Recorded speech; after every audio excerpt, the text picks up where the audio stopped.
set of magnificent thinkers, and earlier today we talked about industrial IoT. Then with Danny we talked about machine learning, but it's all part of the bigger connected world.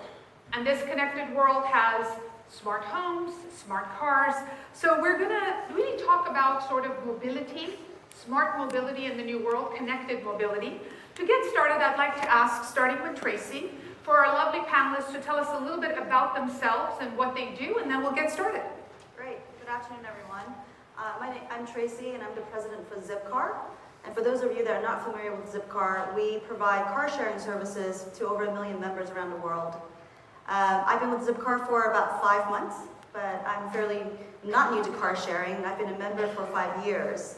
Having lived in large cities for most of my life, in Boston, in New York, and in London, car sharing suited my lifestyle at the time. And today, I'm really happy to be here and be in the driver's seat of leading the world's largest car sharing network. Previous to Zipcar, I was with TripAdvisor for about 4 years, and previous to that, I was with Expedia. So I've been in the consumer tech space for about 10 years, and my passion is really around building products and that solve and improve people's lives. Yeah, so it's great to be in this industry where we're shaping innovation, but we're also building great products that will really impact how we live in the future of how cities are built.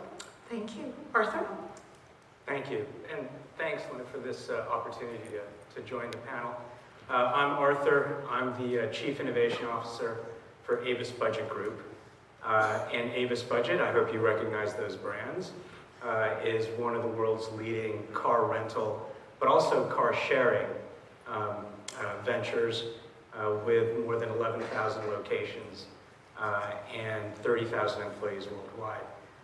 But specific to Internet of Things and to connectivity, one of the key reasons I joined Avis about 8 months ago is because we are pioneering with regards to connected fleet, connected vehicle, essentially mobile endpoints in an Internet of Things network. Prior to Avis Budget, I was the Chief Innovation Officer for ADT, home security, but also smart home.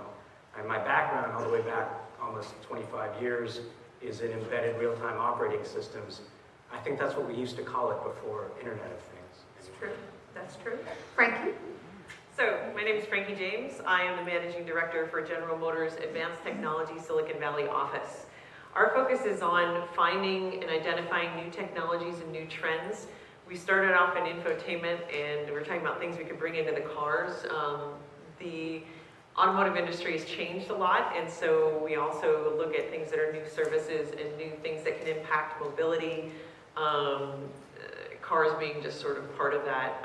I've been with GM for almost 10 years now, which is a little frightening by Silicon Valley standards, but a little bit new from GM standards.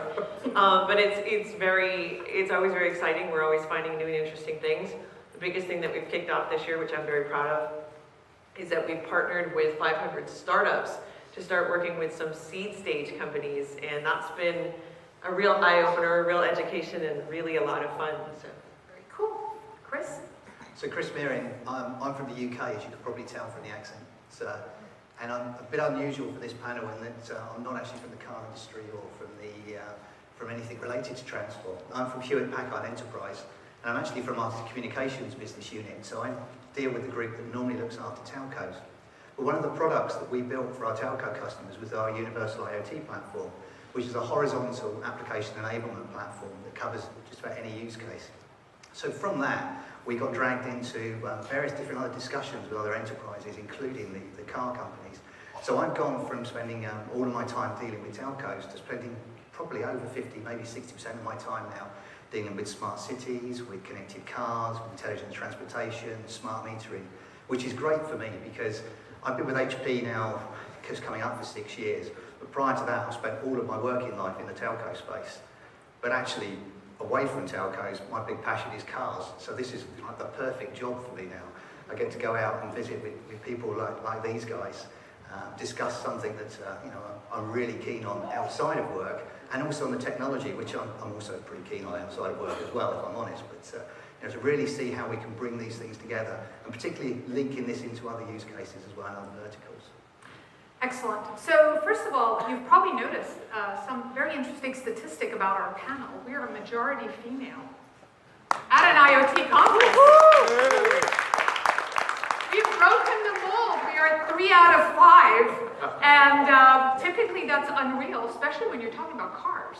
So just a minor point about that. But starting with Tracy, I don't know if all of you know, but one of the big renegades in disruption was Robin Chase. A long time ago, Robin Chase decided that instead of owning a car or renting a car, you could car share.